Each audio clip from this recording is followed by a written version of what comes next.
ഇന്നലെ ചേർന്ന സംസ്ഥാന സെക്രട്ടേറിയറ്റ് യോഗവും ഇന്ന് ചേർന്ന സംസ്ഥാന കമ്മിറ്റിയും വിവിധ രാഷ്ട്രീയ പ്രശ്നങ്ങളെ സംബന്ധിച്ച് ചർച്ച നടത്തുകയുണ്ടായി. തദ്ദേശ ഭരണ സ്ഥാപനങ്ങളിലേക്കുള്ള ഇലക്ഷൻ ഇന്നലെ പ്രഖ്യാപിച്ചതോടുകൂടി സംസ്ഥാന രാഷ്ട്രീയം ഈ തെരഞ്ഞെടുപ്പുമായി ബന്ധപ്പെട്ടുള്ള ചർച്ചകളിലേക്കാണ് നീങ്ങുന്നത്. ഈ തെരഞ്ഞെടുപ്പിൽ ഇടതുപക്ഷ ജനാധിപത്യ മുന്നണി 2015 തദ്ദേശഭരണ തെരഞ്ഞെടുപ്പിൽ നേടിയതിനേക്കാൾ കൂടുതൽ വോട്ടും കൂടുതൽ ശതമാനം വോട്ടും കൂടുതൽ സീറ്റും നേടിക്കൊണ്ട് വൻ വിജയം നേടും. അതിന് സഹായകമായ രാഷ്ട്രീയ സാഹചര്യമാണ് ദേശീയ തലത്തിലും സംസ്ഥാന തലത്തിലും ഉള്ളത് എന്നതാണ് പാർട്ടി വിലയിരുത്തിയിട്ടുള്ളത്. കേന്ദ്ര ഗവൺമെൻറ് സ്വീകരിക്കുന്ന നയങ്ങൾക്കെതിരായിട്ടും UDFൻ്റെ നയങ്ങളെ തുറന്നു കാണിച്ചുകൊണ്ടും ഉള്ളൊരു പ്രചരണമാണ് LDF നടത്താൻ ഉദ്ദേശിക്കുന്നത്. ഇതിൻ്റെ ഭാഗമായി LDF ഗവൺമെൻറ്റിൻ്റെ പ്രവർത്തനങ്ങൾ 4.25 വർഷത്തെ പ്രവർത്തനങ്ങൾ ഉയർത്തി കാണിക്കും.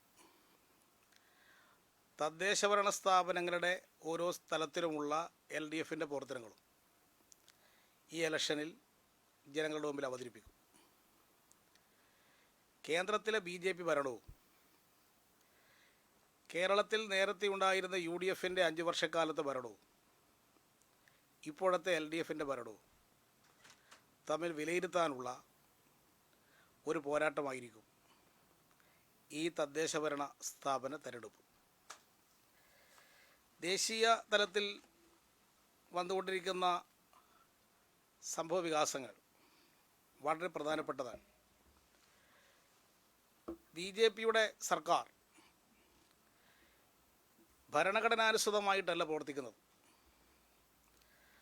RSSൻ്റെ ഭരണഘടനക്കനുസരിച്ചുകൊണ്ടാണ് നരേന്ദ്രമോദിയും BJPയും പ്രവർത്തിക്കുന്നത്. മനുസ്മൃതി നടപ്പാക്കാനാണ് ഭരണകൂടത്തെ RSS ഉപയോഗപ്പെടുത്തുന്നത്. കോർപ്പറേറ്റ് വൽക്കരണമാണ് BJP ഗവൺമെൻറ്റിൻ്റെ മുഖമുദ്ര.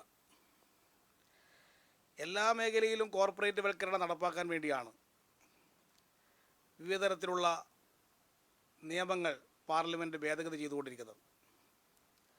അതിൻ്റെ ഭാഗമായിട്ടാണ് കർഷക നിയമങ്ങൾ പാസാക്കിയതും തൊഴിലാളികളുടെ ബന്ധപ്പെട്ടിട്ടുള്ള വിവിധ നിയമങ്ങളിൽ മാറ്റം വരുത്തിയതും കോർപ്പറേറ്റുകളെ സഹായിക്കാൻ വേണ്ടിയിട്ടാണ്. ജനദ്രോഹകരമായ ഈ നിലപാടുകൾക്കെതിരെ വലിയ തോതിലുള്ള പ്രതിഷേധമാണ് രാജ്യവ്യാപകമായി തൊഴിലാളികളുടെ ഭാഗത്തു നിന്നും കൃഷിക്കാരുടെ ഭാഗത്തു നിന്നും വിദ്യാഭ്യാസ നയത്തിനെതിരായി വിദ്യാഭ്യാസ മേഖലയിലുള്ള അധ്യാപകർ, വിദ്യാർത്ഥികൾ തുടങ്ങിയിട്ടുള്ള വിഭാഗങ്ങൾക്കിടയിൽ നിന്നും ശക്തമായ പോരാട്ടമാണ് നടന്നുകൊണ്ടിരിക്കുന്നത്. സർക്കാർ ജീവനക്കാരും ദേശീയ തലത്തിൽ ഇന്നൊരു പോരാട്ടത്തിലാണ്. ഇന്ത്യ ഗവൺമെൻറ്റിനെ എടുത്ത സമീപനം കാരണം നമ്മുടെ രാഷ്ട്രം അമേരിക്കൻ സാമ്രാജ്യത്തിൻ്റെ ഒരു കീഴാള രാജ്യമാക്കി BJP ഇപ്പോൾ മാറ്റിയിരിക്കുകയാണ്. ഇത് തന്നെ നമ്മുടെ രാജ്യത്തിൻ്റെ താല്പര്യം ഉയർത്തിപ്പിടിക്കുക എന്നുള്ളതല്ല BJP ഗവൺമെൻറ്റിൻ്റെ താല്പര്യം. സാമ്രാജ്യ താല്പര്യമാണ് BJP ഗവൺമെൻറ് ഉയർത്തിപ്പിടിക്കുന്നത്. ഇതിൻ്റെ എല്ലാം ഫലമായി രാജ്യത്ത് വളർന്നു വരുന്ന വലിയൊരു ജനകീയ അസംതൃപ്തിയുണ്ട്. മതന്യൂനപക്ഷങ്ങൾക്കെതിരായി നടക്കുന്ന വലിയ കടന്നാക്രമണം, പൗരത്വ ഭേദഗതി നിയമം, അതിൻ്റെ ഭാഗമായിട്ട് ഉണ്ടാക്കിയ പൗരത്വ രജിസ്റ്റർ തയ്യാറാക്കാനുള്ള കേന്ദ്ര ഗവൺമെൻറ് നീക്കം, ഇതെല്ലാം BJP ഗവൺമെൻറ്റിൻ്റെ ആപൽക്കരമായ നയങ്ങളുടെ ഭാഗമായിട്ട് നടപ്പാക്കുന്നതാണ്. മതപരമായ ധ്രുവീകരണം ഉണ്ടാക്കുക എന്ന ഉദ്ദേശത്തോടു കൂടിയാണ് സുപ്രീം കോടതി വിധിയെപ്പോലും മറികടന്നുകൊണ്ട് ഒരു ട്രസ്റ്റിന് ക്ഷേത്രം നിർമ്മിക്കാൻ അനുമതി കൊടുത്തത് ഉപയോഗിച്ചുകൊണ്ട് ഗവൺമെൻറ് തന്നെ ക്ഷേത്ര നിർമ്മാണം അയോധ്യയിൽ ഏറ്റെടുക്കുന്ന സ്ഥിതി ഉണ്ടാവുകയും പ്രധാനമന്ത്രിയും ഗവർണറും അതിൽ പങ്കെടുക്കുകയും RSS തലവനുൾപ്പെടെ ചേർന്നുകൊണ്ട് ക്ഷേത്ര നിർമ്മാണത്തിന് തറക്കല്ലിടുകയും ചെയ്ത സംഭവം നമ്മുടെ മതനിരപേക്ഷ അടിത്തറയുടെ ഏറ്റവും വലിയ ആഘാതമാണ് ഏൽപ്പിച്ചത്. ഇതിൻ്റെ എല്ലാം ഫലമായി രാജ്യത്തെ ജനങ്ങൾക്കിടയിൽ വന്നുകൊണ്ടിരിക്കുന്ന വലിയ അസംതൃപ്തി ദേശവ്യാപകമായി ശക്തിപ്പെട്ടു വരികയാണ്. അതിൻ്റെ ഒരു ഉയർന്ന രൂപമാണ് ഈ നവംബർ മാസം 26 നടക്കാൻ പോകുന്ന ദേശീയ പണിമുടക്കം. ആ പണിമുടക്കം BMS ഒഴികെയുള്ള BJPയുടെ സംഘടന ഒഴികെയുള്ള എല്ലാ തൊഴിലാളി സംഘടനകളും യോജിച്ചുകൊണ്ടാണ് നവംബർ 26 ദേശീയ പണിമുടക്കം നടക്കുന്നത്. ഈ പണിമുടക്കത്തിൽ INTUC കൂടി പങ്കെടുക്കുന്നുണ്ട്. കോൺഗ്രസ് കൂടി പങ്കെടുക്കുന്ന, അവരുടെ തൊഴിലാളി സംഘടന കൂടി പങ്കെടുക്കുന്ന ഒരു ദേശീയ സമരമാണ് നവംബർ 26 നടക്കാൻ പോകുന്നത്. സർക്കാർ ജീവനക്കാർ ഉൾപ്പെടെയുള്ള എല്ലാ മേഖലയിലും പെട്ട പണിയെടുക്കുന്ന ആളുകൾ നവംബർ 26 സമരത്തിന് വേണ്ടി തയ്യാറെടുത്തുകൊണ്ടിരിക്കുകയാണ്. വിവിധ കർഷക സംഘടനകൾ ചേർന്നുകൊണ്ട് നവംബർ 26, 27 തീയതികളിൽ ദേശവ്യാപകമായി ഗ്രാമീണ മേഖലകളിൽ ഒരു പ്രക്ഷോഭം കർഷക സംഘടനകളും പ്രഖ്യാപിച്ചിരിക്കുകയാണ്. ഇത് രാജ്യത്ത് വളർന്നു വരുന്ന ഒരു പുതിയൊരു ജനകീയ പ്രസ്ഥാനമാണ്. ഈ പണിമുടക്കം 26 പൊതുപണിമുടക്കം കേരളത്തിൽ വൻ വിജയമാക്കി മാറ്റാൻ, ഈ തൊഴിലാളി സമരത്തെ സഹായിക്കാൻ എല്ലാ പാർട്ടി ഘടകങ്ങളും മുന്നിട്ടിറങ്ങി പ്രവർത്തിക്കണം എന്ന് പാർട്ടി സംസ്ഥാന കമ്മിറ്റി ആഹ്വാനം നൽകിയിരിക്കുകയാണ്. ഇതോടൊപ്പം തന്നെ ഇങ്ങനെ വരുന്ന ഈ പ്രക്ഷോഭണങ്ങളും സമരങ്ങളുടെയും ഭാഗമായി രാജ്യത്തൊരു പുതിയ രാഷ്ട്രീയ സ്ഥിതി രൂപം കൊണ്ടുവരുന്നുണ്ട്. അതിൻ്റെ ഭാഗമായി BJPക്കെതിരായിട്ട് മതനിരപേക്ഷ ജനാധിപത്യ ശക്തികൾ പരമാവധി യോജിപ്പുണ്ടാക്കണം എന്ന ചിന്ത ജനങ്ങൾക്കിടയിൽ ശക്തിപ്പെട്ടു വരികയാണ്. അതിൻ്റെ ഭാഗമാണ് ബീഹാർ നടക്കുന്ന തെരഞ്ഞെടുപ്പിൽ ഇപ്പോൾ BJPക്കെതിരെ ഒരു വിശാലമായ സഖ്യം BJP മുന്നണിക്കെതിരെ ഇപ്പോൾ രൂപം കൊണ്ടിട്ടുണ്ട്. ഇടതുപക്ഷ പാർട്ടികൾ ഇതിൻ്റെ ഭാഗമായി BJP വിരുദ്ധ മുന്നണിയുടെ ഭാഗമായിട്ട് ബീഹാറിൽ ഇപ്പോൾ പ്രവർത്തിക്കുന്നുണ്ട്. RJD നേതൃത്വം കൊടുക്കുന്ന ഒരു മുന്നണിയാണ് ബീഹാറിലെ മുന്നണി. കോൺഗ്രസ് പാർട്ടി ആ മുന്നണിയുടെ ഭാഗമായിട്ട് അവിടെ ചേർന്നിട്ടുണ്ട്. കോൺഗ്രസ് പാർട്ടിയുമായി സീറ്റ് ഷെയറിംഗ് അവിടെയുണ്ട്. ഇത് ബീഹാറിലുണ്ടായിട്ടുള്ളതുപോലുള്ള ഒരു പ്രസ്ഥാനം രാജ്യവ്യാപകമായി വളർന്നു വരാൻ പോവുകയാണ്. ദേശീയ സ്ഥിതികളിൽ വരുന്ന ഒരു പ്രധാനപ്പെട്ട മാറ്റമാണിത്. BJPയെ ചോദ്യം ചെയ്യാൻ ആളില്ല, RSS തന്നെ ഇന്ത്യ എല്ലാ കാലത്തും ഭരിക്കും, ഇന്ത്യയിലൊരു പ്രതിപക്ഷ ഐക്യമില്ല എന്നുള്ള നിലയിലുള്ള ചിന്തക്ക് മാറ്റം വന്നുകൊണ്ടിരിക്കുകയാണ്. ഇതിനെ നേരിടണം, ഭരണഘടന സംരക്ഷിക്കണം എന്ന ചിന്ത ജനങ്ങൾക്കിടയിൽ വളർന്നു വരുന്നുണ്ട്. അതിൻ്റെ ഭാഗമായിട്ടുള്ള രാഷ്ട്രീയ ചീരതിരിവുകളും വരികയാണ്. അടുത്ത വർഷം 2021 കേരളം ഉൾപ്പെടെയുള്ള സംസ്ഥാനങ്ങളിൽ തെരഞ്ഞെടുപ്പ് നടക്കാൻ പോകുന്നത്. പശ്ചിമ ബംഗാൾ, ആസാം, തമിഴ്നാട്, കേരളം, ഈ സംസ്ഥാനങ്ങളിൽ നടക്കാൻ പോകുന്ന നിയമസഭാ തെരഞ്ഞെടുപ്പ്, അടുത്ത വർഷം നടക്കാൻ പോകുന്ന നിയമസഭാ തെരഞ്ഞെടുപ്പ് ദേശീയ രാഷ്ട്രീയത്തിൽ വളരെ സ്വാധീനം ചെലുത്തുന്ന ഒരു ഘടകമായിരിക്കും. അതിൻ്റെ അടിസ്ഥാനത്തിൽ BJPക്കെതിരെ പരമാവധി ശക്തികളെ യോജിപ്പിക്കാനുള്ള നീക്കം വിവിധ സംസ്ഥാനങ്ങളിൽ ആരംഭിച്ചിരിക്കുകയാണ്. ഇതിൻ്റെ ഭാഗമായി പശ്ചിമ ബംഗാളിൽ BJP മുന്നണിയെയും തൃണമൂൽ കോൺഗ്രസിനെയും പരാജയപ്പെടുത്താൻ സഹായകമായ ഒരു രാഷ്ട്രീയ നിലപാട് സ്വീകരിക്കണമെന്നാണ് പശ്ചിമ ബംഗാളിലെ CPIM സംസ്ഥാന കമ്മിറ്റി തീരുമാനിച്ചിട്ടുള്ളത്. അതിൻ്റെ ഭാഗമായി CPIM ഉൾപ്പെടെയുള്ള ഇടതുപക്ഷ പാർട്ടികളും കോൺഗ്രസുമായി സീറ്റ് പങ്കിടുന്ന വിധത്തിൽ ഒരു യോജിച്ച മത്സരം പശ്ചിമ ബംഗാളിൽ സംഘടിപ്പിക്കാനുള്ള പ്രവർത്തനങ്ങൾ ആരംഭിച്ചിരിക്കുകയാണ്. ഇത് ഇന്ത്യൻ രാഷ്ട്രീയത്തിൽ വരുന്ന ഒരു പുതിയ മാറ്റമാണ്. ആസാമിലും ഇതേ നിലയിൽ ബി ജെ പിക്കെതിരായി വിശാലമായ ഒരു യോജിപ്പ് ആസാമിലും വളർന്നു വരികയാണ്. തമിഴ്നാട്ടിൽ DMKയുടെ നേതൃത്വത്തിൽ ഉള്ള BJP AIDMK സഖ്യത്തിനെതിരായിട്ടുള്ള ഒരു വിശാലമായ യോജിപ്പ് തമിഴ്നാട്ടിലും ഇപ്പോൾ രൂപം കൊണ്ട് കഴിഞ്ഞിട്ടുണ്ട്. ഇത് ദേശീയ രാഷ്ട്രീയത്തിൽ വരുന്ന ഈ വലിയ മാറ്റം BJPക്കെതിരായി വരുന്ന വലിയൊരു രാഷ്ട്രീയ മുന്നേറ്റമായിട്ട് മാറാൻ പോവുകയാണ്. എന്നാൽ ഇതിൽ കേരളത്തിലെ കോൺഗ്രസ് പാർട്ടി സ്വീകരിക്കുന്ന സമീപനം BJP അനുകൂല നിലപാടാണ്. കേരളത്തിൽ BJP കടന്നു വരാൻ സാധിക്കുന്നൊരു സംസ്ഥാനമല്ല ഇന്ന് കേരളം. ഇന്നത്തെ രാഷ്ട്രീയ സാഹചര്യത്തിൽ കേരളത്തിൽ BJPക്ക് അധികാരത്തിൽ വരാനുള്ള ഒരു സാഹചര്യമില്ല. മറ്റ് സംസ്ഥാനങ്ങളിലേതുപോലുള്ളൊരു അവസ്ഥ കേരളത്തിൽ ഇപ്പോഴില്ല. അതുകൊണ്ട് തന്നെ കേരളത്തിൽ BJP ചെയ്യുന്നൊരു സമീപനം ഇടതുപക്ഷത്തിനെതിരായിട്ടുള്ള പ്രവർത്തനങ്ങൾക്ക് കോൺഗ്രസിന് എല്ലാവിധ പ്രോത്സാഹനം ചെയ്തു കൊടുക്കുകയാണ്. ഇതിൻ്റെ ഭാഗമായി BJP എടുക്കുന്ന നിലപാടുകൾക്ക് അനുസൃതമായ നിലപാടാണ് കേരളത്തിലെ കോൺഗ്രസ് പാർട്ടി സ്വീകരിക്കുന്നത്. അഖിലേന്ത്യാ കോൺഗ്രസ് പാർട്ടി സ്വീകരിക്കുന്ന നിലപാടിന് അനുസൃതമായിട്ടല്ല കേരളത്തിലെ കോൺഗ്രസ് പാർട്ടി നിലപാട് ഇപ്പോൾ സ്വീകരിച്ചുകൊണ്ടിരിക്കുന്നത്. ദേശീയ തലത്തിൽ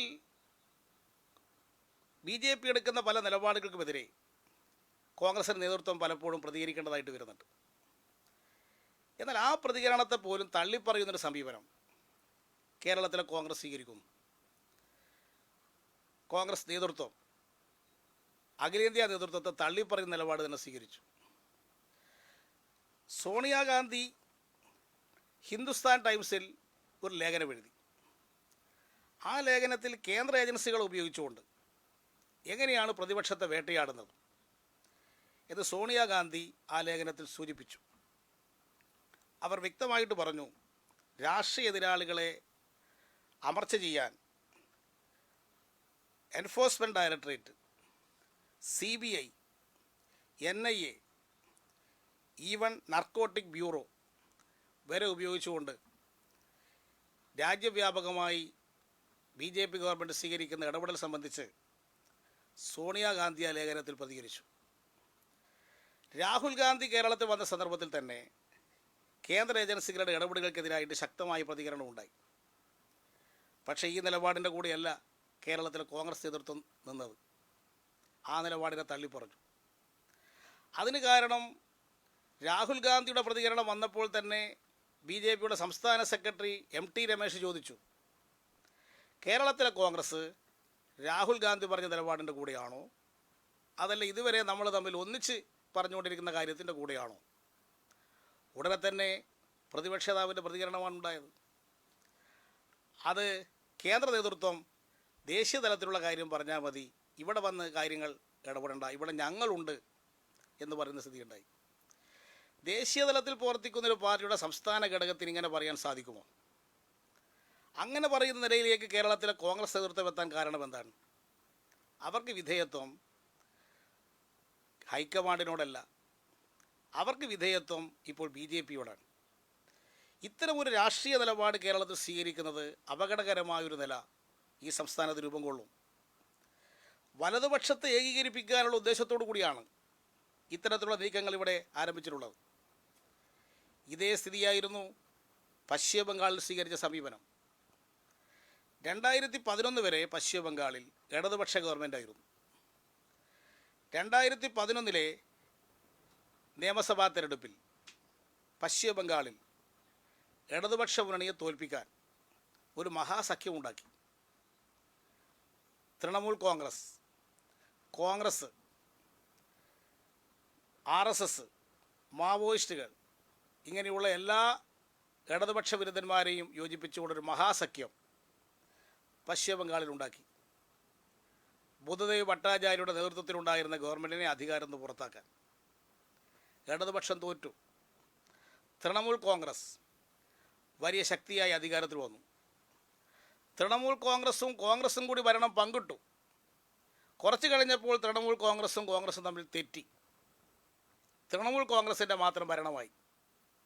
അവിടെ ഉണ്ടായ അനുഭവം എന്താ? BJP ശക്തിപ്പെടുന്ന കാഴ്ചയാണ് പിന്നീട് കണ്ടത്. അന്ന് RSS സ്വീകരിച്ച സമീപനം ഇടതുപക്ഷ ഗവൺമെൻറ്റിനെ താഴത്തിറക്കണം. ഇടതുപക്ഷ ഗവൺമെൻറ്റിനെ താഴത്തിറക്കി തൃണമൂൽ കോൺഗ്രസ് വന്നാലും കോൺഗ്രസുമായി ചേർന്നൊരു മുന്നണി വന്നാലും ഭാവി രാഷ്ട്രീയത്തിൽ RSSന് ഇടപെടാം, ശക്തിപ്പെടാം എന്നതുകൊണ്ടാണ് 2011 ഇത്തരമൊരു നിലപാട് പശ്ചിമ ബംഗാളിൽ സ്വീകരിച്ചത്.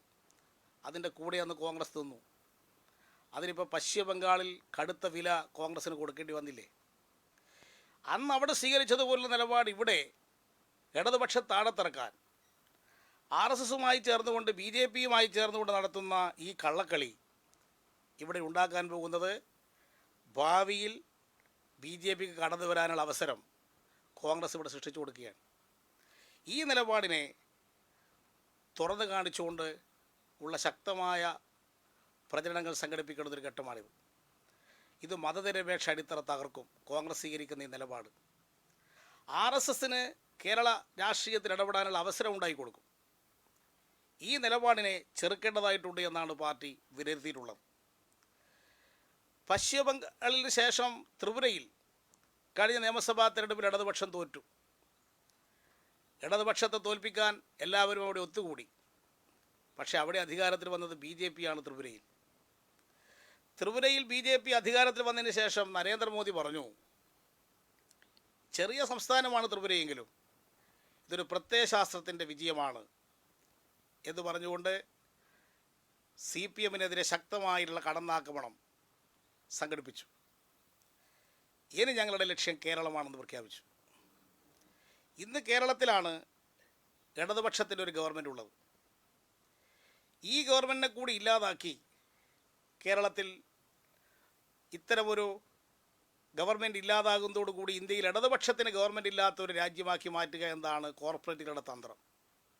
അതിന് വിധേയമായൊരു രാഷ്ട്രീയ നിലപാടാണ് കോൺഗ്രസ് പാർട്ടി ഇവിടെ സ്വീകരിച്ചുകൊണ്ടിരിക്കുന്നത്. ത്രിപുര കേരളത്തിൽ ആവർത്തിക്കുമെന്ന് പ്രഖ്യാപിച്ചുകൊണ്ടായിരുന്നു ചെങ്ങന്നൂർ ഉപതെരഞ്ഞെടുപ്പ് നടന്നത്. അവിടെ ഈ പ്രശ്നം ഞങ്ങൾ ശക്തമായിട്ട് ഉന്നയിച്ചു. ചെങ്ങന്നൂരിൽ ശ്രീധരൻപിള്ളയെ തന്നെ സ്ഥാനാർത്ഥിയാക്കി കൊണ്ടുവന്നു. പക്ഷേ ചെങ്ങന്നൂർ ഉപതെരഞ്ഞെടുപ്പിൽ കനത്ത പരാജയം BJPക്കും UDFനും ഏറ്റുവാങ്ങേണ്ടി വന്നു.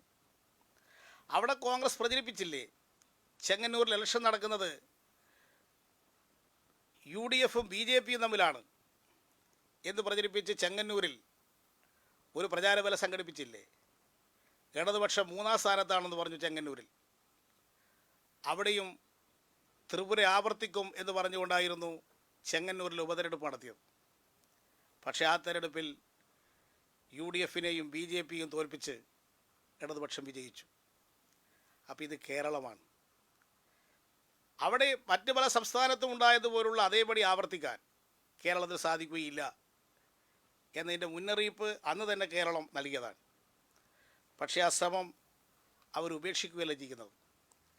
ഇപ്പോൾ നടക്കുന്നത് കേരളത്തിലെ ഇടതുപക്ഷ മുന്നണി ഗവൺമെൻറ്റിനെ എങ്ങനെയെങ്കിലും അസ്ഥിരീകരിക്കണം. അതിനെതിരായിട്ടുള്ള സജ്ജീകരണങ്ങൾ ഉണ്ടാക്കാനാണ് ഇപ്പോൾ കേരളത്തിൽ ശ്രമിച്ചുകൊണ്ടിരിക്കുന്നത്. അതിന് സഹായകമായ വിധത്തിലുള്ള വലിയ പ്രചരണ തന്ത്രങ്ങളാണ് കേരളത്തിലെ വലതുപക്ഷ ശക്തികൾ, കോൺഗ്രസ് നേതൃത്വത്തിൽ UDFും BJPയുടെ നേതൃത്വത്തിൽ RSSും ഇപ്പോൾ നടപ്പായിക്കൊണ്ടിരിക്കുന്ന പ്രവർത്തന രീതികൾ. ഇതിൻ്റെ ഭാഗമായി ഇടതുപക്ഷത്തെ നേരിടാനെന്ന് പറഞ്ഞ് കേരളത്തിലെ UDF വിപുലീകരിക്കാനൊരു ശ്രമം നടന്നു. പക്ഷേ UDFാണ് ഒറ്റപ്പെട്ടത്. അവിടെ കൂടെ ഉണ്ടായിരുന്ന കക്ഷികൾ UDF വിട്ടു. 2015 തദ്ദേശഭരണ ഇലക്ഷൻ നടക്കുമ്പോൾ LJD UDFിൻ്റെ കൂടെയായിരുന്നു. അവർ പിന്നീട് നിയമസഭാ തെരഞ്ഞെടുപ്പിലും അവരുടെ കൂടെയായിരുന്നു. LJD വിട്ടു. ഇപ്പോൾ കേരള കോൺഗ്രസ് മാണിയും വിട്ടു. UDF കൂടുതൽ ദുർബലമായി. ഈ സാഹചര്യത്തിൽ മുസ്ലിം ലീഗും കോൺഗ്രസും ചേർന്നൊരു മുന്നണിയാണെന്നും വന്നപ്പോൾ അത് വിപുലീകരിക്കാൻ അവർ കണ്ട മാർഗം ജമാഅത്തെ ഇസ്ലാമിയുടെ വെൽഫെയർ പാർട്ടിയുമായി മുന്നണി ഉണ്ടാക്കുക, STPയുമായി മുന്നണി ഉണ്ടാക്കുക. ഇവരുമായെല്ലാം മുന്നണി ഉണ്ടാക്കി തദ്ദേശഭരണ തെരഞ്ഞെടുപ്പിൽ മത്സരിക്കുമെന്നാണ് ഇപ്പോൾ പ്രഖ്യാപിച്ചിട്ടുള്ളത്.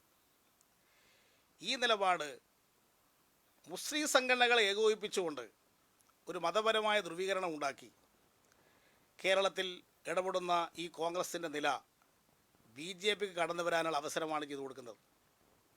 ആപൽക്കരമായ ഒരു രാഷ്ട്രീയ കൂട്ടുകെട്ടിലാണ് ഇന്ന് കോൺഗ്രസ് ഏർപ്പെട്ടിട്ടുള്ളത്. ഇടതുപക്ഷ മുന്നണി ഒരു സ്ഥലത്തും ഇത്തരത്തിലുള്ള കക്ഷികളുമായി മുന്നണിയോ ധാരണയോ ഉണ്ടാക്കേണ്ടതില്ല എന്ന് പാർട്ടി തീരുമാനിച്ചിരിക്കുകയാണ്. ഈ തെരഞ്ഞെടുപ്പിൻ്റെ രാഷ്ട്രീയം ഉയർത്തിപ്പിടിച്ചുകൊണ്ട് എല്ലാ തദ്ദേശഭരണ സ്ഥാപന തിരഞ്ഞെടുപ്പുകളിലും മത്സരത്തെ നേരിടാനുള്ള തയ്യാറെടുപ്പാണ് പാർട്ടി നടത്തിക്കൊണ്ടിരിക്കുന്നത്. കേരളത്തിലെ ഇടതുപക്ഷ മുന്നണി ഗവൺമെൻറ് നടപ്പാക്കിയിട്ടുള്ള വികസന നേട്ടങ്ങൾ തന്നെയാണ് ഞങ്ങൾ മുഖ്യമായി ഈ തെരഞ്ഞെടുപ്പിൽ ഉന്നയിക്കാൻ ഉദ്ദേശിക്കുന്നത്. അത് ഓരോന്നോരോന്നായിട്ട് ജനങ്ങൾ മധ്യത്തിൽ അവതരിപ്പിക്കാനാണ് പാർട്ടി ഉദ്ദേശിക്കുന്നത്.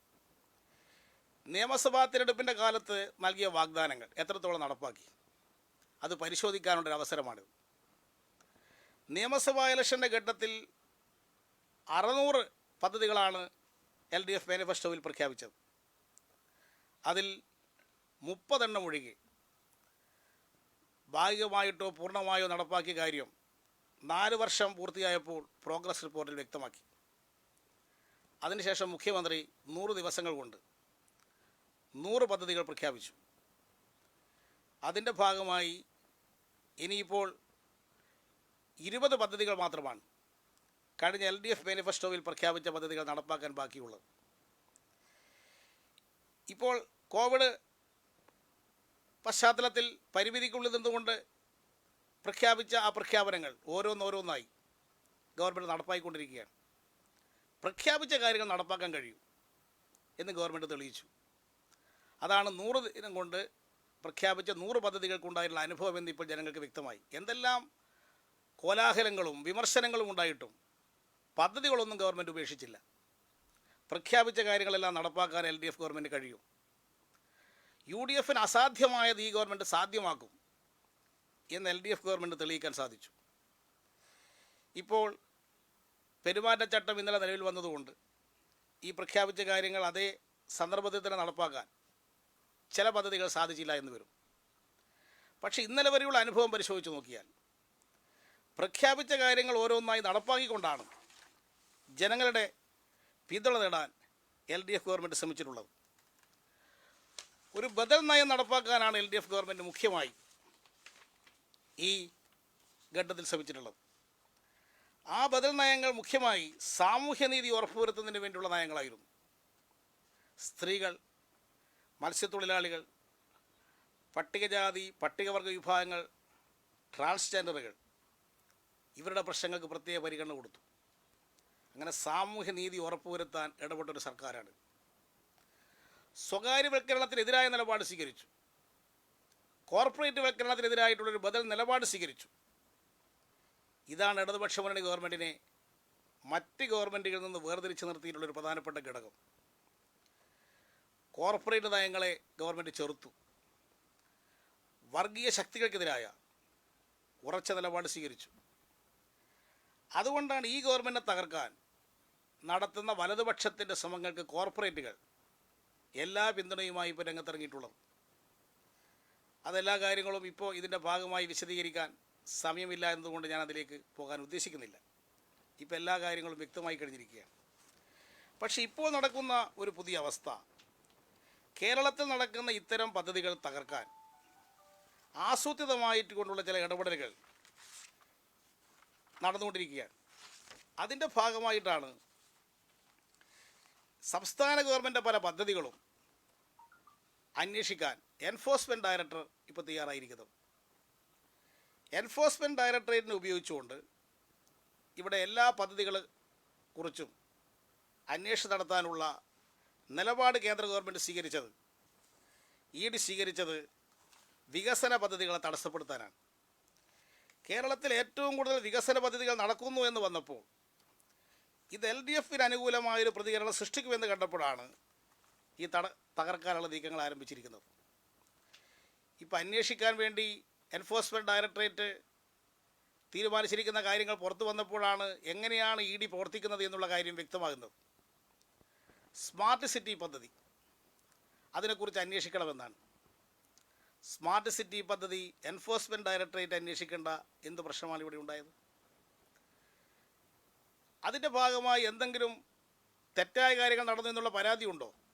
എന്തിൻ്റെ അടിസ്ഥാനത്തിലാണ് സ്മാർട്ട് സിറ്റി പദ്ധതി എൻഫോഴ്സ്മെൻറ്റ് ഡയറക്ടറേറ്റ് അന്വേഷിക്കുന്നത്? ഈ മൊബിലിറ്റി പദ്ധതി സംസ്ഥാനത്തുള്ള പൊതുവാഹനങ്ങൾ പടിപടിയായി ഇലക്ട്രിക് വാഹനങ്ങളാക്കി മാറ്റാനുള്ളൊരു പദ്ധതിയാണിത്. അതിൻ്റെ ഭാഗമായി 3000 ഇലക്ട്രിക് ബസ്സുകൾ പൊതു ഗതാഗത സർവീസ് നടത്തുന്നതിൻ്റെ ഭാഗമായിട്ട് നിലത്തിറക്കാൻ തീരുമാനിച്ചു. ഈ പദ്ധതി അന്വേഷിക്കാൻ എൻഫോഴ്സ്മെൻറ്റ് ഡയറക്ടർ തയ്യാറായത് ഇത് സംബന്ധിച്ച് എന്തെങ്കിലും ഏത് തരത്തിലുള്ള അന്വേഷണമാണ് അവർ നടത്താൻ ഉദ്ദേശിക്കുന്നത്? കെ ഫോൺ പദ്ധതി, ഹൈസ്പീഡ് ബ്രോഡ്ബാൻഡ് ഇൻ്റർനെറ്റ് ഉപയോഗം സാർവത്രികമാക്കാനുള്ളൊരു പദ്ധതിയാണ്. ഇത് പ്രാവർത്തികമാക്കപ്പെട്ടാൽ, കെ ഫോൺ പദ്ധതി പ്രാവർത്തികമായാൽ ഹൈസ്പീഡ് ഇൻ്റർനെറ്റ് സൗകര്യം കേരളത്തിലെ എല്ലാ പ്രദേശത്തും ലഭ്യമാക്കപ്പെടും. BPL കുടുംബത്തിന് സൗജന്യമായി ഇൻ്റർനെറ്റ് കണക്ഷൻ കൊടുക്കുമെന്നാണ് ഗവൺമെൻറ് പ്രഖ്യാപിച്ചിരിക്കുന്നത്. ഇടത്തരക്കാർക്ക് മിനിമം നിരക്കിൽ ഉള്ള സൗകര്യം, സേവനദാതാക്കൾക്ക് പ്രത്യേകമായിട്ടുള്ള സൗകര്യം, ഇതെല്ലാം തന്നെ ചെയ്തു കൊടുത്തുകൊണ്ട് കേരളത്തിൽ ഉള്ള ഇടപെടൽ കോർപ്പറേറ്റുകൾക്കെതിരായിട്ടുള്ള ഒരു ബദൽ ഇടപെടലാണ്. ഇതാരെയാണ് ബാധിക്കാൻ പോകുന്നത്? ഈ ക്യാൻഫോ പദ്ധതി നടപ്പാക്കിയാൽ കോർപ്പറേറ്റ് ശക്തികളെയാണ് ഇത് ബാധിക്കാൻ പോകുന്നത്. ഈ പദ്ധതി അന്വേഷിക്കുമെന്നാണ് ഇപ്പോൾ എൻഫോഴ്സ്മെൻറ്റ് ഡയറക്ടറേറ്റ് ഇതിൻ്റെ രേഖകൾ ചോദിച്ചിരിക്കുകയാണ്. ടോറസ് ഡൗൺ ടൗൺ പദ്ധതി, ഇത് ടെക്നോ സിറ്റിയിൽ നടപ്പാക്കുന്നൊരു പദ്ധതിയാണ്. ഇത് UDFൻ്റെ കാലത്താണ് തുടക്കം കുറിച്ചത് തന്നെ. UDFൻ്റെ കാലത്ത് അന്നത്തെ മുഖ്യമന്ത്രി വളരെ അഭിമാനത്തോടു കൂടി പ്രഖ്യാപിച്ചൊരു പദ്ധതിയായിരുന്നു. 1300 കോടി രൂപയുടെ ഒരു പദ്ധതി. IT പാർക്ക്, ഷോപ്പിംഗ് മാൾ ഇതെല്ലാം കൂടി ചേരുന്ന ഈ പദ്ധതി യാഥാർത്ഥ്യമാകുമ്പോൾ, ഈ അടുത്ത വർഷം അത് യാഥാർത്ഥ്യമാവും. 35,000-ഓളം പേർക്ക് തൊഴിൽ കിട്ടുന്നൊരു പദ്ധതിയാണിത്. അപ്പോൾ ഈ പദ്ധതി വരാൻ പാടില്ല, ഇത് വിവാദത്തിൽപ്പെടുത്തി തടയണമെന്നുള്ള ഉദ്ദേശത്തോടു കൂടിയല്ലേ എൻഫോഴ്സ്മെൻറ്റ് ഡയറക്ടറേറ്റ് ഈ പദ്ധതിയെക്കുറിച്ച് അന്വേഷിക്കാൻ ഇപ്പോൾ തീരുമാനിച്ചിരിക്കുന്നത്. ലൈഫ് പദ്ധതിയെക്കുറിച്ചുള്ള അന്വേഷണം, 2.25 ലക്ഷത്തിലധികം പേർക്ക് വീട് നിർമ്മിച്ചു കൊടുത്തൊരു പദ്ധതിയാണ് ലൈഫ് പദ്ധതി. അത് വിവാദത്തിൽപ്പെടുത്താൻ വേണ്ടിയിട്ടാണ് അതിനെക്കുറിച്ച് അന്വേഷിക്കാൻ ഉള്ള നിലപാട് സ്വീകരിച്ചത്. ഇതുവഴി ഉദ്ദേശിക്കുന്നത് കേരളത്തിൽ ഒരു വികസന പ്രവർത്തനവും നടക്കാൻ പാടില്ല. ഈ പദ്ധതിയുടെ ഭാഗമായി പ്രവർത്തിക്കുന്ന ഉദ്യോഗസ്ഥന്മാർക്ക് കൊടുക്കുന്നൊരു സന്ദേശമാണിത്. നിങ്ങൾ ഇതിനൊന്നും പോയി ഇടപെടേണ്ട, നിങ്ങൾ ഈ പദ്ധതിയുമായിട്ടൊന്നും പോകണ്ട, നിങ്ങൾ എല്ലാ ഫയലുമായി ഞങ്ങളുടെ മുമ്പിൽ വരേണ്ടി വരും. വികസന പ്രവർത്തനങ്ങൾ സ്തംഭിപ്പിക്കാൻ കേന്ദ്ര ഏജൻസികൾ സംസ്ഥാനത്ത് ഇടപെടുന്നു. ഇതാദ്യമായിട്ടാണ് ഇങ്ങനൊരു സംഭവം.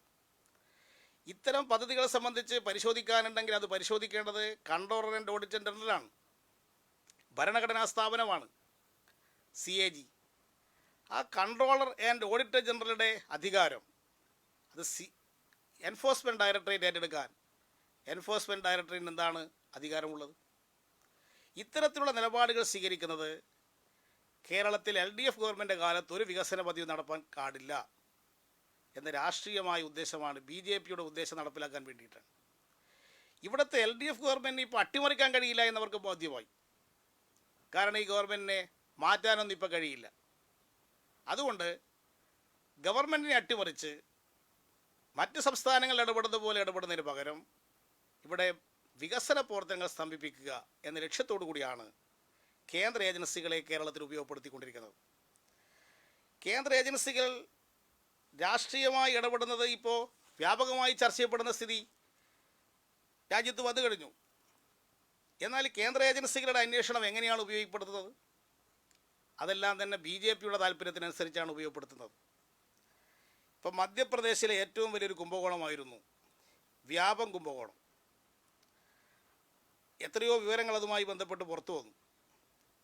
50ഓളം ആളുകളാണ് ദുരൂഹ സാഹചര്യത്തിൽ കൊല ചെയ്യപ്പെട്ടത്. അതിന് കാർമ്മികത്വം വഹിച്ചതായി ആരോപണ വിധേയനായ മുഖ്യമന്ത്രി ശിവരാജ് സിംഗ് ചൗഹാൻ, അദ്ദേഹത്തിനെതിരെ BJP അന്വേഷണം ഉണ്ടായി. പക്ഷേ ആ അന്വേഷണം ഇപ്പം വേണ്ടെന്ന് വെച്ചില്ലേ?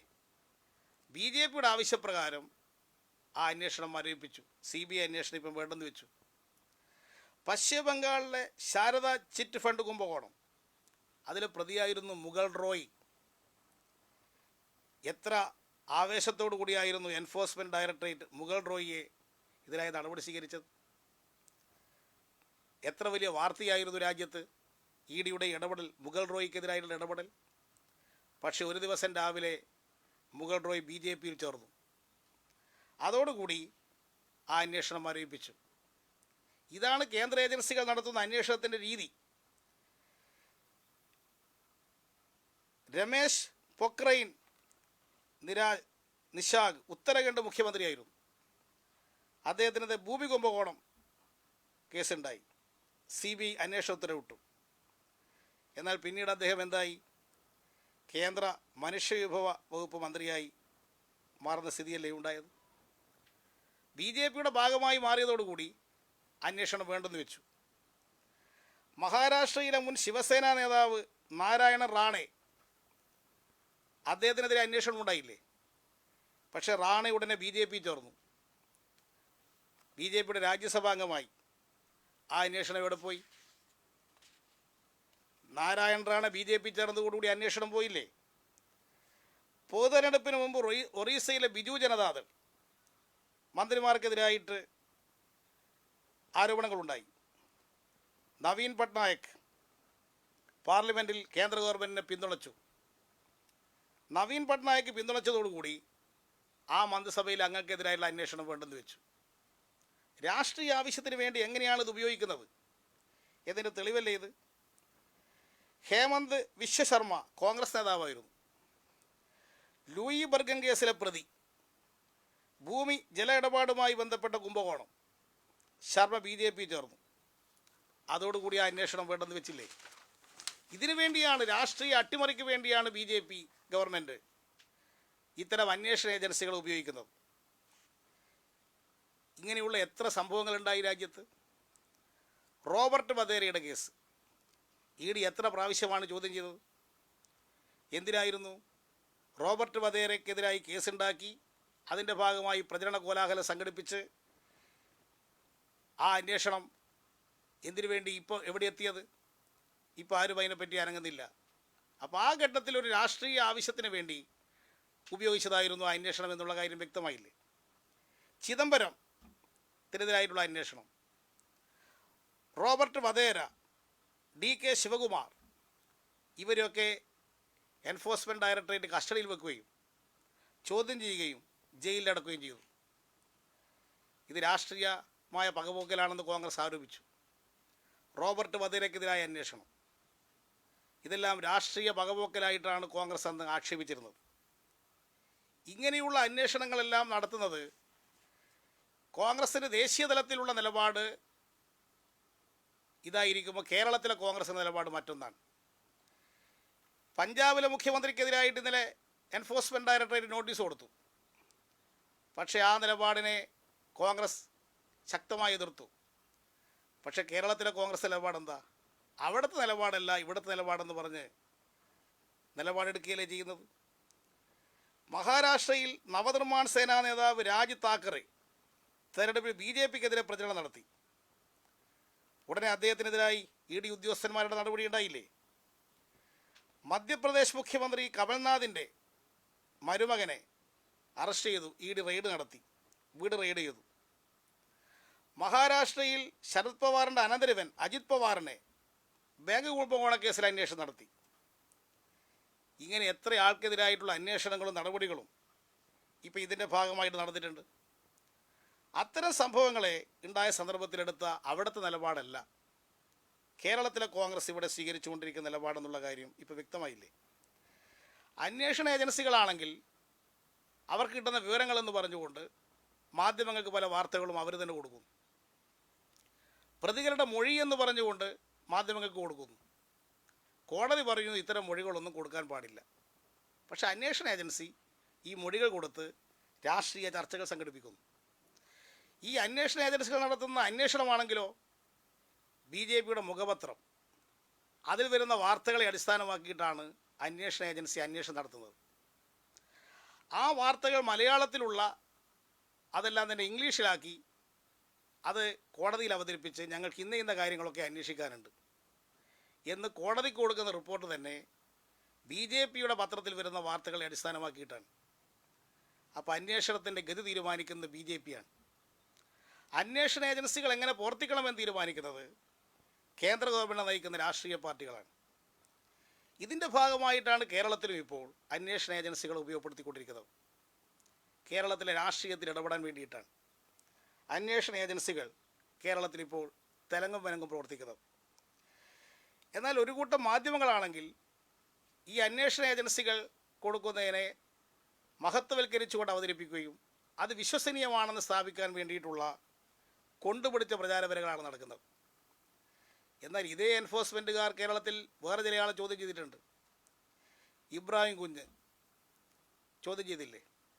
10 കോടി രൂപയുടെ കള്ളപ്പണം ചന്ദ്രിക വഴി വെളുപ്പിച്ചു എന്നുള്ള ആരോപണം.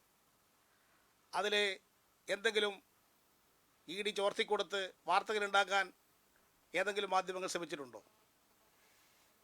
ഇപ്പം കമറുദ്ദീനെ ഇപ്പം ED നേരത്തെ ചോദ്യം ചെയ്തു. EDയുടെ ഭാഗത്ത് അതിനെ സംബന്ധിച്ചൊന്നും പുറത്തു വന്നില്ല. ലീഗിൻ്റെ MLA ഷാജിയെ ചോദ്യം ചെയ്തു. മുസ്ലിം ലീഗിൻ്റെ സംസ്ഥാന സെക്രട്ടറി KPA മജീദിനെ സംസ്ഥാന സെക്രട്ടറിയെ തന്നെ ചോദ്യം ചെയ്തു. മുസ്ലിം ലീഗിൻ്റെ ജില്ലാ സെക്രട്ടറിയെ ചോദ്യം ചെയ്തു. കോൺഗ്രസ് നേതാവ് ആര്യാടൻ ഷൗക്കത്തിനെ ചോദ്യം ചെയ്തു. ഇതെല്ലാം ED തന്നെയാണ് ചോദ്യം ചെയ്തത്.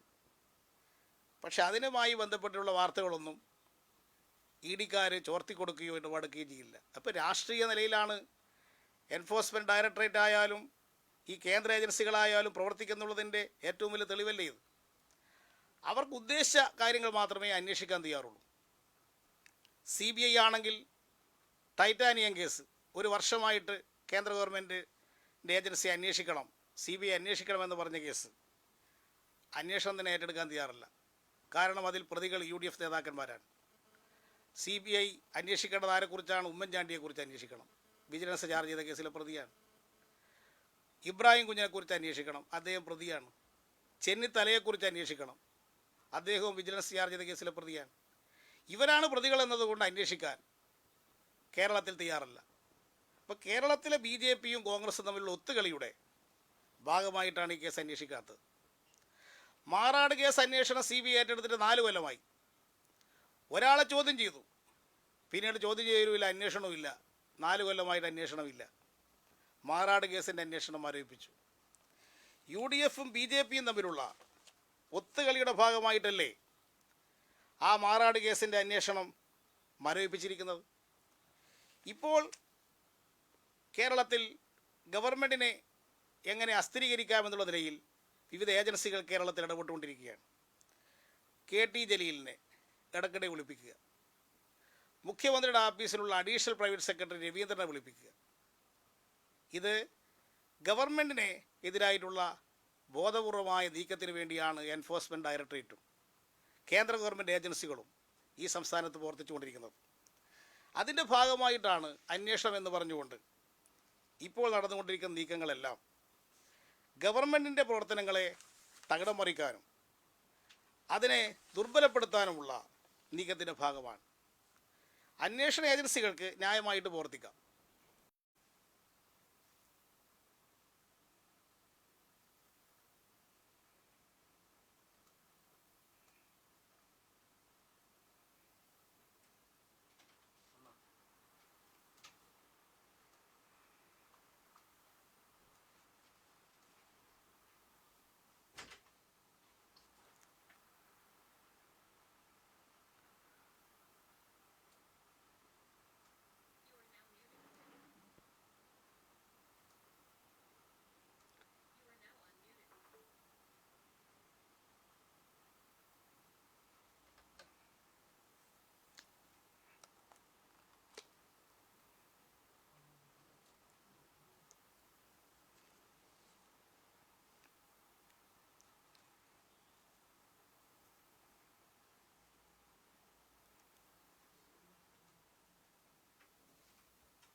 അന്വേഷണ ഏജൻസികൾക്ക് നിയമപരമായി പ്രവർത്തിക്കുന്നതിൽ ആരും തടസ്സപ്പെടുത്താൻ പോകുന്നില്ല.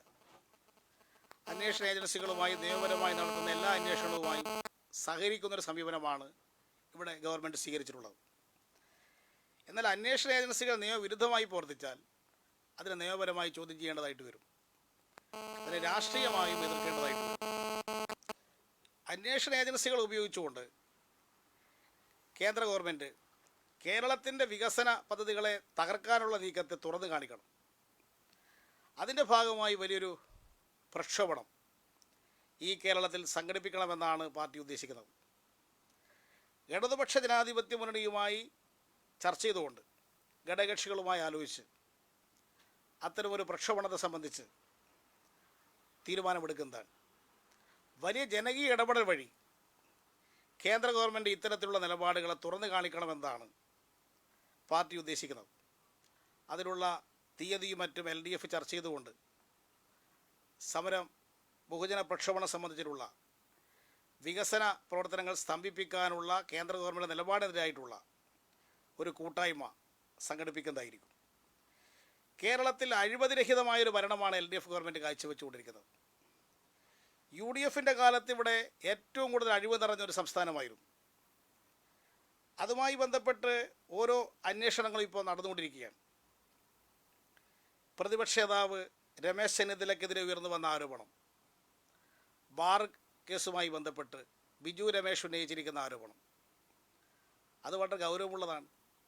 KPCC ആഫീസിൽ പണം കൊണ്ട് കൊടുത്തു 1 കോടി ആഭ്യന്തരമന്ത്രിക്ക്, KPCCക്ക് 2 കോടി, അന്നത്തെ എക്സൈസ് മന്ത്രി ബാബുവിന് 50 ലക്ഷം, അന്നത്തെ മന്ത്രി ശിവകുമാറിന് 25 ലക്ഷം എന്നുള്ള ആരോപണം ഇപ്പോൾ വിജിലൻസ് അന്വേഷിച്ചുകൊണ്ടിരിക്കുകയാണ്. ഇത്തരത്തിലുള്ള അഴിമതി കേസുകളെല്ലാം ഫലപ്രദമായ അന്വേഷണത്തിന് വിധേയമാക്കാൻ ആണ് ഗവൺമെൻറ് ഇപ്പോൾ നടപടി സ്വീകരിച്ചുകൊണ്ടിരിക്കുന്നത്. PT തോമസ്, ശിവകുമാർ, ഇബ്രാഹിം കുഞ്ഞ്, കമറുദ്ദീൻ, KM ഷാജി, ഇവർക്കെല്ലാം വിവിധ രീതിയിലുള്ള അഴിമതി കേസുകൾ ഇപ്പോൾ ഉണ്ടായിരിക്കുകയാണ്. ഇത്തരം പ്രശ്നങ്ങൾ പുറത്തു കൊണ്ടുവരുന്നതിൽ മഹാഭൂരിപക്ഷം മാധ്യമങ്ങൾ വിമുഖത കാണിക്കുകയും ഇടതുപക്ഷത്തിനെതിരായിട്ടുള്ള കാര്യങ്ങൾ അവതരിപ്പിക്കുന്നതിന് താല്പര്യം കാണിക്കുകയും ചെയ്തത് രാഷ്ട്രീയ ഉദ്ദേശത്തോടു കൂടിയാണ്. എന്നാൽ ഇത്തരം പ്രശ്നങ്ങളെല്ലാം ജനങ്ങളുടെ മുമ്പിൽ അവതരിപ്പിക്കണം. സോളാർ കേസിൽ പരാതിക്കാരി ഇപ്പം മൊഴി നൽകിക്കഴിഞ്ഞു. അതിൻ്റെ അടിസ്ഥാനത്തിലുള്ള സോളാർ കേസിൻ്റെ അന്വേഷണവും ഇപ്പോൾ ശക്തമായി നടക്കുന്ന സ്ഥിതി വന്നിരിക്കുകയാണ്. അപ്പോൾ UDF ഗവൺമെൻറ്റിൻ്റെ വികൃതമായിട്ടുള്ള പഴയ കാലത്തെ ഗവൺമെൻറ്റിൻ്റെ മുഖം ഇന്ന് ജനങ്ങളിൽ ചർച്ചാ വിഷയമാകുമ്പോൾ അതിൽ നിന്ന് ശ്രദ്ധ തിരിച്ചുവിടാൻ വേണ്ടിയിട്ടാണ് കേന്ദ്ര ഏജൻസികളെ കേരളത്തിൽ ഇപ്പോൾ ഉപയോഗപ്പെടുത്തുന്ന BJPയുടെ നിലപാടിനെ കോൺഗ്രസ് പിന്തുണക്കുന്നത്. ഈ ഒത്തുകളി ജനങ്ങൾക്കിടയിൽ ശക്തമായി തുറന്നു കാണിക്കണം. ഏതെല്ലാം തരത്തിലുള്ള തട്ടിപ്പുകളാണ് അവർ നടത്തുന്നതിൻ്റെ തെളിവല്ലേ ഇപ്പോൾ കമറുദ്ദീൻ ഇന്ന് അറസ്റ്റ് ചെയ്യപ്പെട്ടു. ലീഗ് നേതൃത്വം കൂട്ടായി നടത്തിയിട്ടുള്ള ഒരു കൂട്ടായ്മ കവർച്ചയാണ് ആ ജ്വല്ലറി തട്ടിപ്പ് എന്നുള്ള കാര്യം ഇപ്പോൾ പുറത്തു വന്നില്ലേ. ഇത്തരത്തിലുള്ള അഴിമതി കാണിക്കുന്ന UDFകാർ അവരെ നല്ല വിള ചമയാൻ വേണ്ടി ധാരാളം കള്ളപ്രചാര വരകളും LDFനെതിരായുള്ള പ്രചരണവും സംഘടിപ്പിച്ച് രക്ഷപ്പെടാമെന്നാണ് ഉദ്ദേശിക്കുന്നത്. ഇത്തരം കാര്യങ്ങൾ ജനങ്ങൾക്കിടയിൽ ശക്തമായിട്ട് തുറന്നു കാണിച്ചുകൊണ്ട് തന്നെ ഈ തദ്ദേശഭരണ സ്ഥാപന തിരഞ്ഞെടുപ്പിനെ നേരിടണമെന്നാണ് പാർട്ടി ഉദ്ദേശിക്കുന്നത്. ഈ സാഹചര്യത്തിൽ തിരഞ്ഞെടുപ്പിൽ LDFന് വൻ വിജയം നേടാൻ സാധിക്കും. അതിൻ്റെ ഭാഗമായി LDF ജില്ലാടിസ്ഥാനത്തിൽ സീറ്റ് വിഭജന ചർച്ചകളിപ്പോൾ പുരോഗമിച്ചിട്ടുണ്ട്. എല്ലാ തർക്കങ്ങളും ജില്ലാടിസ്ഥാനത്തിൽ ചർച്ച ചെയ്ത് പരിഹരിക്കാൻ പാർട്ടി ജില്ലാ കമ്മിറ്റികൾക്ക് നിർദ്ദേശം കൊടുത്തിട്ടുണ്ട്. തദ്ദേശഭരണ സ്ഥാപന അടിസ്ഥാനത്തിൽ സ്ഥാനാർത്ഥികൾ സീറ്റ് വിഭജനമെല്ലാം നടത്തി ഏറ്റവും കഴിവുള്ള സ്ഥാനാർത്ഥികളെ ഈ ഇലക്ഷനിൽ മത്സരിപ്പിച്ച് തദ്ദേശഭരണ സ്ഥാപനങ്ങൾ ഒരു മൂന്നാമത്തെ ഗവൺമെൻറ് എന്നുള്ള നിലയിൽ ഫലപ്രദമായി പ്രവർത്തിപ്പിക്കാൻ സാധിക്കുന്നൊരു സംവിധാനമാക്കി മാറ്റാനാണ് ഉദ്ദേശിക്കുന്നത്. അതിൻ്റെ ഭാഗമായി ഈ തെരഞ്ഞെടുപ്പ് വലിയൊരു രാഷ്ട്രീയ സമരമായിട്ട് മാറും. ഈ രാഷ്ട്രീയ സമരത്തിൽ LDFനെ വിജയിപ്പിക്കാൻ ആവശ്യമായിട്ടുള്ള സംഘടനാ രാഷ്ട്രീയ പ്രവർത്തനത്തിൽ എല്ലാവരും മുന്നിട്ടിറങ്ങണമെന്ന് സംസ്ഥാന കമ്മിറ്റി പാർട്ടി ഘടകങ്ങളോട് ആവശ്യപ്പെട്ടിരിക്കുകയാണ്. ഇത്രയും കാര്യങ്ങളാണ് ഇന്നത്തെ സംസ്ഥാന കമ്മിറ്റിയുടെ തീരുമാനങ്ങളായി വിശദീകരിക്കാനുള്ളത്.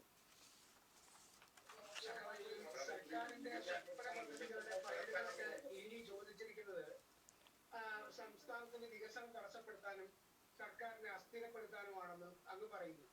അങ്ങയുടെ മകനുമായി ബന്ധപ്പെട്ടുള്ള അന്വേഷണത്തെ പാർട്ടി എങ്ങനെയാണ് കാണുന്നത്? അത് നിങ്ങൾ ചോദിക്കുമെന്ന് വിചാരിച്ചിട്ട് തന്നെയാണല്ലോ ഞാനിവിടെ ഇരിക്കുന്നത്. ബിനീഷിനെതിരായിട്ട് ഉയർന്നു വന്നിരിക്കുന്ന ആരോപണം ഒരു വ്യക്തിക്കെതിരായിട്ട് ഉയർന്നു വന്നിരിക്കുന്ന ആരോപണമാണ്. ഗവൺമെൻറ്റുമായി ബന്ധപ്പെട്ട എന്തെങ്കിലും സംവിധാനത്തിൻ്റെ ഭാഗമായി പ്രവർത്തിക്കുന്ന ആളല്ല ബിനീഷ്. ബിനീഷ് ഒരു പൊതുപ്രവർത്തകൻ അല്ല, പബ്ലിക് സർവൻറ്റും അല്ല. ഒരു വ്യക്തിപരമായി ഉയർന്നു വന്നിരിക്കുന്ന ആരോപണമാണ്. ആ ആരോപണം ഉയർന്നു വന്നപ്പോൾ തന്നെ പാർട്ടിയുടെ നിലപാട് വ്യക്തമാക്കിയിട്ടുണ്ട്. അത് അന്വേഷിക്കട്ടെ, ഏത് ഏജൻസി വേണമെങ്കിലും അന്വേഷിക്കട്ടെ, എല്ലാ കാര്യങ്ങളും അന്വേഷിച്ച് കണ്ടുപിടിക്കട്ടെ, തെറ്റ് ചെയ്തിട്ടുണ്ടെങ്കിൽ ശിക്ഷിക്കട്ടെ, എത്ര ഉയർന്ന ശിക്ഷ വേണമെങ്കിലും കൊടുക്കട്ടെ എന്ന നിലപാടാണ് പാർട്ടി സ്വീകരിച്ചിട്ടുള്ളത്. ഇപ്പോഴും പാർട്ടിക്ക് അതേ നിലപാടാണ്.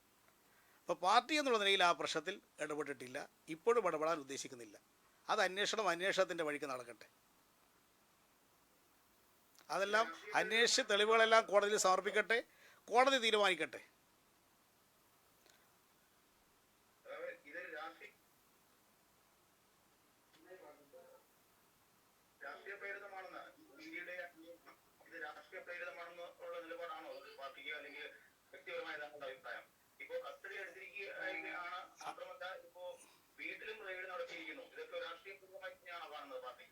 ഒരു വ്യക്തിക്കെതിരായി വന്ന ആരോപണത്തെ സംബന്ധിച്ച് അന്വേഷണം നടത്തുന്നതിന് ബന്ധപ്പെട്ട ഏജൻസികൾക്ക് പൂർണ്ണ സ്വാതന്ത്ര്യമുണ്ട്. അവരത് അന്വേഷിക്കട്ടെ. എന്തൊക്കെയാണ് കണ്ടുപിടിക്കാൻ സാധിക്കുമെങ്കിൽ കണ്ടുപിടിക്കട്ടെ. കണ്ടുപിടിച്ച കാര്യങ്ങളൊക്കെ കോടതിയിൽ സമർപ്പിക്കട്ടെ. കോടതി തീരുമാനിക്കട്ടെ തെറ്റ് ചെയ്തിട്ടുണ്ടോ ഇല്ലയോ എന്നുള്ളത്. ഇപ്പം ആരോപണങ്ങൾ മാത്രമാണ്. ആ ആരോപണത്തിൻ്റെ അടിസ്ഥാനത്തിലുള്ള അന്വേഷണമാണ് നടന്നുകൊണ്ടിരിക്കുന്നത്. അന്വേഷണം അവർക്ക് കഴിയുന്ന വിധത്തിലൊക്കെ അന്വേഷിക്കട്ടെ, കോടതിക്ക് സമർപ്പിക്കട്ടെ. പാർട്ടി ആ പ്രശ്നത്തിൽ ഇടപെട്ടിട്ടില്ല. അതിൻ്റെ ഭാഗമായിട്ട്, അന്വേഷണത്തിൻ്റെ ഭാഗമായിട്ട് തെറ്റായ നടപടികൾ ഉണ്ടാകുമ്പോൾ അത് ചോദ്യം ചെയ്യാൻ കുടുംബത്തിന് അവകാശമുണ്ട്. ആ അവകാശം അവർക്ക് അനുവദിച്ചു കൊടുക്കുക. ഈ ബിനീഷിന്റെ വീട്ടിൽ നടത്തിയ പരിശോധനയിൽ ഈ അനൂപ് മുഹമ്മദിന്റെ പേരിലുള്ള ഒരു ക്രെഡിറ്റ് കാർഡ് കണ്ടെത്തിയിരുന്നു. ആ ക്രെഡിറ്റ് കാർഡ് എൻഫോഴ്സ്മെന്റ് ഡയറക്ടറേറ്റ് ഉദ്യോഗസ്ഥർ കൊണ്ടുവച്ചതാണെന്നാണ് ബിനീഷിന്റെ ഭാര്യ റീനയും ഭാര്യ മാതാവും ആരോപിക്കുന്നത്. അങ്ങനെയെങ്കിൽ ഇതൊരു കരുതിക്കൂട്ടിയുള്ള ഒരു ആസൂത്രണത്തിന്റെ ഭാഗമാണെന്ന് താങ്കൾ വിശ്വസിക്കുന്നു? ആ ഒരു ആക്ഷേപം കുടുംബം ഉന്നയിച്ചിട്ടുണ്ട്. അവരുടെ അനുഭവത്തിൻ്റെ അടിസ്ഥാനത്തിലാണ് അവർ ആക്ഷേപം ഉന്നയിച്ചിരിക്കുന്നത്. അത് സംബന്ധിച്ച പരാതി ബന്ധപ്പെട്ടവർ ED ഡയറക്ടർക്കും കൊടുത്തിട്ടുണ്ട്, കോടതിയിൽ സമർപ്പിച്ചിട്ടുണ്ട്. ആ കാര്യങ്ങളെല്ലാം അവർ പരിശോധിക്കട്ടെ, നിയമ സംവിധാനങ്ങൾ പരിശോധിക്കട്ടെ എന്താണ് നടന്നതെന്നുള്ളത്. പരാതി കൊടുക്കാനുള്ള അവകാശം പൂർണ്ണമായിട്ട് ആ കുടുംബത്തിനുണ്ട്. അനുഭവിച്ച ആളുകൾക്ക് പരാതി കൊടുക്കാനുള്ള അവകാശമുണ്ട്. മനുഷ്യാവകാശ ലംഘനം നടന്നതായിട്ടും ബാലപീഡനം, കുട്ടി ഒരു 2.5 വയസ്സുള്ള കുട്ടിയെ തടങ്കൽ വെച്ച് സംബന്ധിച്ചും ഒക്കെയുള്ള ആക്ഷേപങ്ങൾ അവരിപ്പോൾ കൊടുത്തിട്ടുണ്ട്. അത് ബന്ധപ്പെട്ട ഏജൻസികൾ അന്വേഷിക്കട്ടെ. അപ്പോൾ നിയമവിരുദ്ധമായിട്ട് ഏതെങ്കിലും ഏജൻസി പ്രവർത്തിച്ചാൽ അതിനെ നിയമപരമായിട്ട് ചോദ്യം ചെയ്യാൻ വ്യക്തിക്കും അവകാശമുണ്ട്, എല്ലാവർക്കും അവകാശമുണ്ട്. അത് അവരത് അത്തരം കാര്യങ്ങൾ പരിശോധിക്കും. CPM സംസ്ഥാന സെക്രട്ടറിയുടെ മകനായതുകൊണ്ടാണ് ബിനീഷിന് ഇത്രയും അനുഭവിക്കേണ്ടി വന്നത്, ബിനീഷിനെ കേസിൽ കൊടുക്കുന്നതെന്ന ഒരു വിലയിരുത്തലുമുണ്ട്. അത്തരം വിലയിരുത്തൽ വ്യക്തി എന്ന നിലയിൽ അങ്ങേക്കോ പാർട്ടി സെക്രട്ടറി എന്ന നിലയിലോ അങ്ങേക്കുണ്ടോ? ഞാനിപ്പോൾ ഒരു പാർട്ടി സെക്രട്ടറി ആയിട്ടാണ് സംസാരിക്കുന്നത്. ഏതെങ്കിലും ഒരാളുടെ ഇതായിട്ട് മകൻ്റെ അച്ഛൻ എന്നുള്ള നിലയിലുള്ളതല്ല ഞാനിപ്പോൾ ഈ പൊസിഷനിൽ നിൽക്കുന്നത്. നിങ്ങളുടെ മുമ്പിൽ അഭിസംബോധന ചെയ്യാനൊക്കെ അവസരം കിട്ടുന്നത് ബിനീഷിൻ്റെ അച്ഛനായതുകൊണ്ടല്ല, പാർട്ടിയുടെ സംസ്ഥാന സെക്രട്ടറി എന്നുള്ള നിലയിലാണ്. പാർട്ടിയെ സംബന്ധിച്ചിടത്തോളം പാർട്ടിയും ഒരു വ്യക്തിയും തമ്മിലുള്ള താല്പര്യം വന്നാൽ പാർട്ടി താല്പര്യമാണ് ഉയർത്തിപ്പിടിക്കുക. അതാണ് ഈ കാര്യത്തിൽ എൻ്റെ നിലപാട്. അതുകൊണ്ട് അത് സംബന്ധിച്ച് ഏത് അന്വേഷണവും നടത്തട്ടെ എന്ന് നേരത്തെ എടുത്തുള്ള നിലപാടിൽ തന്നെയാണ് ഇപ്പോഴും ഞാനും പാർട്ടിയും നിൽക്കുന്നത്. അതുകൊണ്ട് ഇത്തരം കാര്യങ്ങൾ സംബന്ധിച്ചുള്ള ഏത് അന്വേഷണം വേണമെങ്കിലും അവർ നടത്തിക്കൊള്ളട്ടെ, അന്വേഷണമൊക്കെ കഴിയട്ടെ, കോടതി കാര്യങ്ങളൊക്കെ പരിശോധിക്കട്ടെ. അതിനുശേഷം മാത്രമേ ഇതിൻ്റെ നിജസ്ഥിതി എന്താണെന്ന് നമുക്ക് മനസ്സിലാക്കാൻ സാധിക്കുള്ളൂ. മറ്റൊരു ആരോപണം കൂടി ഉയരുന്നുണ്ട്. അതായത് ബിനീഷ് കോടിയേരിയുടെ വിഷയമായതുകൊണ്ടാണ് ഈ ബാലാവകാശ കമ്മീഷൻ ഇത്ര ധൃതി പിടിച്ച് അവിടെ എത്തിയതെന്നും ഈ കാര്യത്തിൽ ഇടപെട്ടതെന്നുള്ള ഒരു ആക്ഷേപമുണ്ട്. മറ്റു പല കാര്യങ്ങളിലും ഈ ധൃതി കണ്ടിട്ടില്ല എന്നുണ്ട്. അപ്പോൾ അതിനെ എങ്ങനെ കാണുന്നു? അല്ല, അത് പരാതി കിട്ടിയാൽ ഏത് പരാതിയും ബാലാവകാശ കമ്മീഷൻ എന്നുള്ളതിൽ അവർ പരിശോധിക്കും.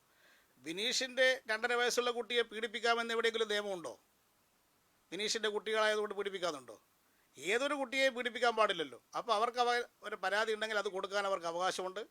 ആ പരാതിയിൽ ഇടപെടാൻ കമ്മീഷനും അവകാശമുണ്ട്. ബിനീഷുമായി ബന്ധപ്പെട്ട ആരോപണങ്ങളുടെ പശ്ചാത്തലത്തിൽ താങ്കൾ CPMന്റെ സംസ്ഥാന സെക്രട്ടറി സ്ഥാനത്ത് നിന്ന് മാറി രാജിവെക്കണമെന്നാണ് പ്രതിപക്ഷം ആവശ്യപ്പെടുന്നത്. അതോടെ എങ്ങനെ പ്രതികരിക്കും? ഞങ്ങളുടെ പാർട്ടിയുടെ സെക്രട്ടറി ആരാണെന്ന് തീരുമാനിക്കാനുള്ളൊരു അവകാശമെങ്കിലും ഞങ്ങളെ പാർട്ടിക്ക് അവരൊന്ന് വിട്ടുതരണം. അതാണ് മുല്ലപ്പള്ളി രാമചന്ദ്രനോടുള്ള ഒരു അഭ്യർത്ഥന. ഞങ്ങളുടെ പാർട്ടിയുടെ സെക്രട്ടറി ആരാണെന്ന് ഞങ്ങളുടെ പാർട്ടിയല്ലേ തീരുമാനിക്കേണ്ടത്. KPCCയുടെ പ്രസിഡന്റ് ആരാണെന്ന് ഞങ്ങൾ തീരുമാനിച്ചാൽ ശരിയാവുമോ? അത് അവരെന്നല്ലേ തീരുമാനിക്കേണ്ടത്. അതുപോലെ ഞങ്ങൾക്ക് തരൂല. ഞങ്ങളുടെ പാർട്ടിയുടെ സെക്രട്ടറി ആരായിരിക്കണം തീരുമാനിക്കേണ്ടത് ഇപ്പോൾ KPCC ആണോ? അത് ഞങ്ങളുടെ പാർട്ടിക്കുള്ള അവകാശം ഞങ്ങളുടെ പാർട്ടിക്ക് വിട്ടുകൊടുക്കുന്നതായിരിക്കും നല്ലത്. ശരി, ഇതല്ലേ ഞങ്ങളിത് പ്രധാനമായിട്ട് ഉന്നയിച്ചത്. അപ്പം ഇത്രയോട് നിർത്താം. ശരി, അടുത്തതിന് കാണാം.